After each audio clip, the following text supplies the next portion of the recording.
Pinagre-resign na ng minorya si Senador Alan Peter Cayetano bilang Senate President. Absent na naman kasi ang majority bloc sa sesyon ng Senado ngayong araw. Banat ng minority, sayang ang pera ng taong bayan. Live mula sa Senado, nakatutok si Daniel Manalastas. Daniel, sumagot na ba si Senator Cayetano sa panawagang resignation?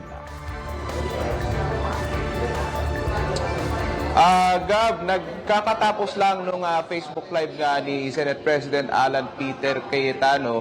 Subalit ay hindi pa masyadong malinaw yung kanyang tugon doon nga sa panawagan ng Senate Minority Bloc na siya ay mag-resign na. Kasunod nga na hindi na naman pagdalo ng Senate Majority Bloc sa sesyon ngayong hapon. Katulad na nangyari kahapon, Gab, walang quorum kaya hindi nakapagsesyon dahil wala nga ang mayorya. Tumayo kanina si Senator Mig Zubiri at inanunsyo na nakatanggap sila ng impormasyon na hindi na naman dadalo ang mayorya. Wala nang nagawa ang minorya kundi umalis na lang sa plenaryo. Makalipas ang ilang minuto, Gab, lumabas muli ang minorya. Dito sila humarap sa press conference kasabay ang panawagang magbitiw na si Cayetano.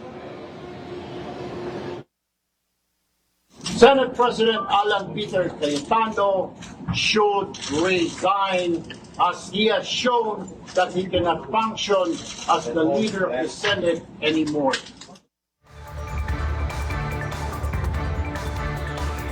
They should attend session. It is their duty.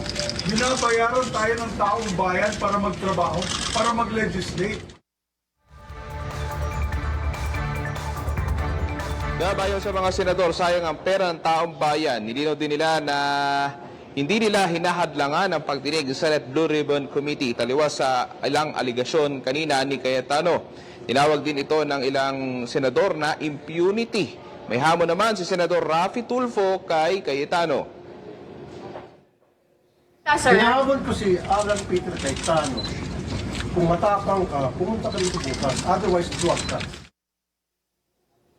It's actually impunity masquerading as assertion of the Senate as an independent institution. Impunity ito. Sunod-sunod ang paglabag.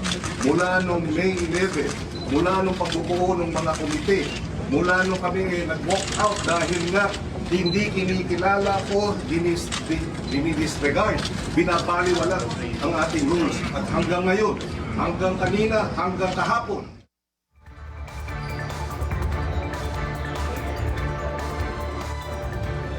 Gab, habang palaisipan sa mga nasa minorya kung bakit wala na naman ang majority bloc, nagfe-Facebook Live na pala Senate President Cayetano at dito naman siya rumatrat sa mga senador sa minorya kung saan iba't ibang aligasyon ang ipinukol ng leader ng Senado.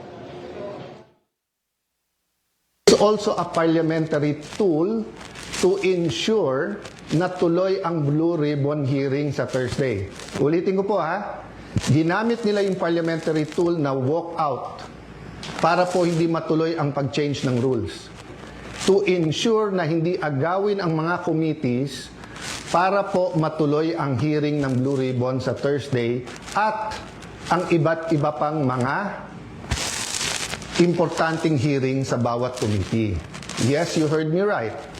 I'm saying later on it will be revealed that they abused the Blue Ribbon Committee, they abused, di ba, yung paggamit sa investigation ng DOJ at Ombudsman.